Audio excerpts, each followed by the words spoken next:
anamnese e os dados do prontuário, elas podem auxiliar de maneira decisiva a interpretação, né, da condição aguda do paciente que vem para o UTI. É importante lembrar que os diagnósticos e intervenções equivocadas, eles podem ocorrer a partir de uma anamnese inadequada. E um exame físico geral bem feito, né, ainda que forneça dados bastante específicos, né, comuns ou diversas situações, quando ele é empregado, né, de forma sistematizada, com bastante critério, ele fornece, sim, informações bastante importantes, né, sobretudo, então, quando ele é seriado e é interpretado em conjunto com as intervenções terapêuticas que você está realizando.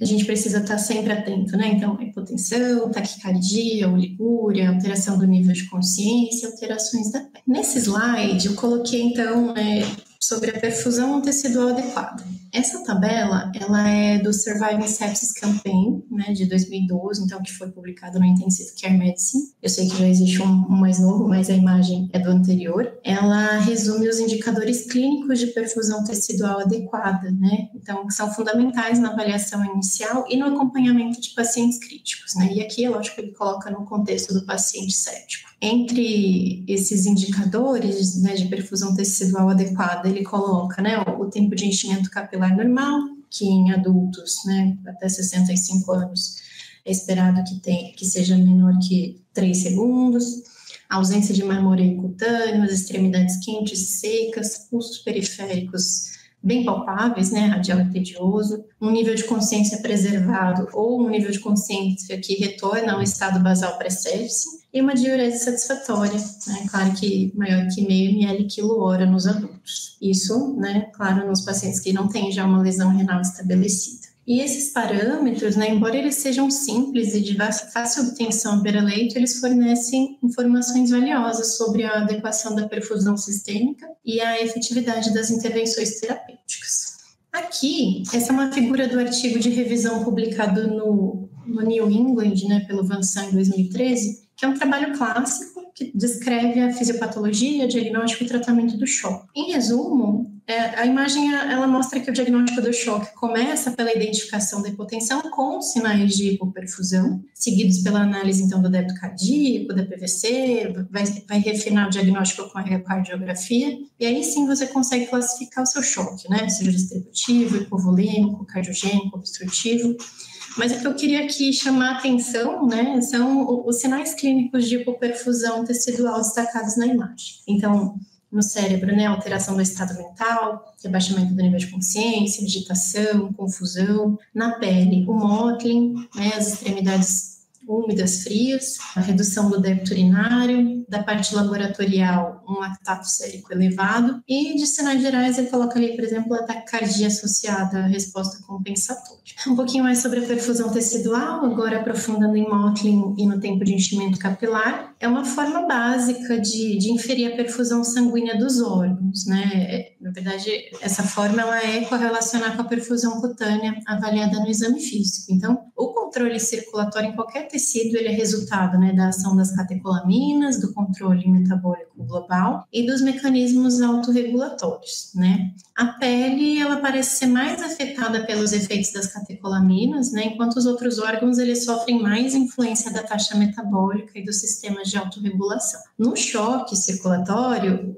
o fluxo de sangue ele é desviado dos tecidos menos importantes para os órgãos vitais, né, para manter a perfusão desses órgãos ditos aí mais importantes. E a hiperatividade simpática compensatória, ela induz a vasoconstrição periférica, né, e isso se traduz, então, em sinais clínicos que a gente consegue perceber facilmente à beira-leito. A sudorese fria na pele, ela é precoce, ela é facilmente percebida, né, em pacientes com choque, ela tem alta sensibilidade, porém pouca especificidade para essa condição. Mas ao contrário da sudorese, o tempo de enchimento capilar e o score de mottling, eles são mais facilmente metrificados, né? Então facilitando o uso como uma ferramenta de monitorização da perfusão periférica. De qualquer forma, né, a sudorese, a presença de mottling, o tempo de enchimento capilar identificados, todos são marcadores de gravidade. Essa figura ela é muito interessante, né, porque são imagens obtidas por side stream dark field da microcirculação sublingual e ela compara um indivíduo saudável na parte A e um paciente com choque séptico na parte B. O side stream dark field é uma técnica videomicroscopia né, não invasiva, que permite a visualização direta da microcirculação. Ela é uma ferramenta beira-leito para visualizar e fazer essa avaliação, então, microvascular. E ela é útil, principalmente ali nos pacientes críticos, mostrando se o sangue realmente está chegando nos tecidos. Na imagem do voluntário saudável, no A, né, a gente observa uma rede capilar contínua, está bem preenchida, com fluxo uniforme, né? Então, indicando uma perfusão adequada.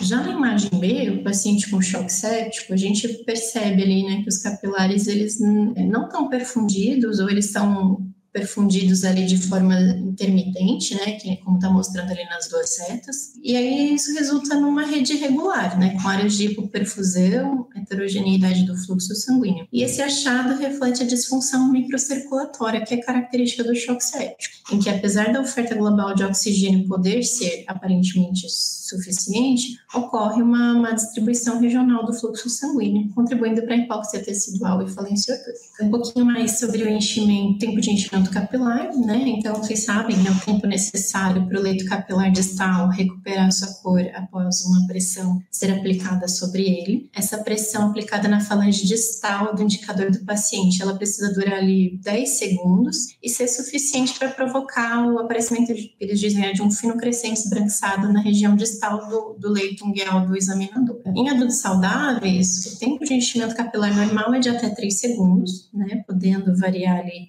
de acordo com idade, temperatura ambiente. E até quando o tempo de enchimento está lentificado, isso pode significar, né, por exemplo, hipovolemia, disfunção cardíaca. É importante sabermos, então, que o tempo de enchimento ele tem relação com o nível de lactato, né, e com as disfunções orgânicas, e ele tem boa acurácia em predizer mortalidade em 14 dias. No estudo Andrômeda de 2019, né, que utilizou, então, o tempo de enchimento como parâmetro-alvo na ressuscitação hemodinâmica do paciente séptico, se estabeleceu que o tempo de enchimento ele é tão eficaz quanto o lactato para guiar uma ressuscitação hemodinâmica.